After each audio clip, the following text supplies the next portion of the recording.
Habari ndugu msikilizaji, karibu tena katika kipindi changu hiki cha mafundisho ya ndoa. Upungufu wa nguvu za kiume. Jua tabia mbalimbali za mke zinavyoweza kumpelekea mume wake kupungukiwa na nguvu za kiume na uwezo wa kuendelea jimai kikamilifu. Kauli. Miongoni mwa mambo ambayo mwanaume hataki kuyasikia yakitokea kwenye kinywa cha mke ni kuambia hawezi kumudu tendo la ndoa. Mke akimwambia mumewe hivyo wakati wa jimai au baada, atakuwa ameshamsababishia tatizo kubwa la kisaikolojia ambalo litampelekea kupotea kabisa kwa nguvu za kiume taratibu. Na msaada unaohitajika kwa mke anayekutana naye na mume dhaifu kwenye tendo si kumwambia hawezi, bali ni kumtia moyo na kumsaidia kuweza kwake.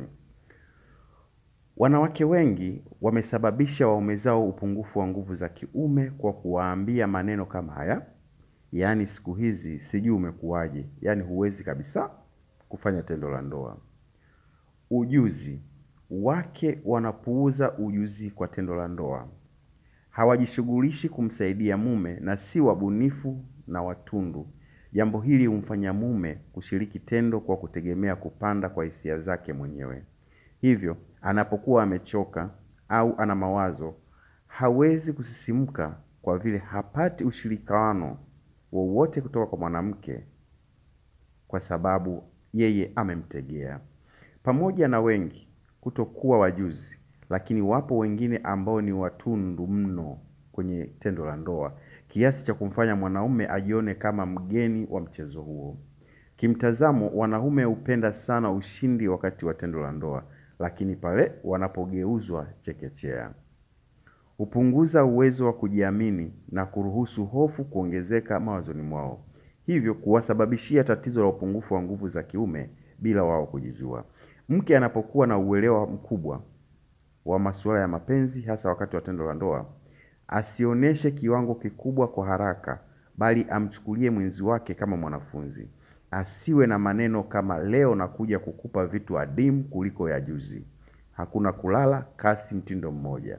Kauli hizi huwaogopesha wanaume wenye nguvu za kusuasua na kuwafanya wapungukiwe na nguvu.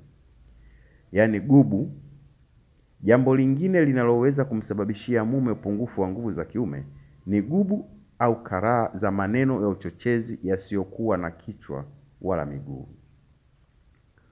Uchokonozi wa mambo, ugomvi, usaliti na hali ya kutokuwa na stara ni mambo yanayosababisha tatizo la upungufu wa nguvu za kiume. Mke anapokuwa mwingi wa maneno ya kashfa, dharau na matusi huweza kumfanya mume amchukie na kutopenda kushiriki naye tendo la ndoa. Usaliti. Tabia ya usaliti kwa mke ni chanzo kingine cha mume kupata tatizo la upungufu wa kiume. Mwanamume anapoona, kuhisi au kubaini kuwa anasalitiwa huumia sana moyoni, na mwisho wa siku kisaikolojia anapoteza hisia zake kwa mwanamke, na ndipo husababisha upungufu wa kiume. Maumivu ambayo hatimaye humfanya mhusika kuwa na mawazo mengi ambayo humuondolea hamu ya tendo la ndoa. Hizo ni tabia za mke katika kuua nguvu za kiume kwa mwanaume. Basi kwa leo naomba nishie hapo, ila usisahau kusubscribe page yangu ili uweze kujifunza siku nyingine. Asante na karibuni tena katika page hii ya Makayula mahusiano na ndoa. Asanteni.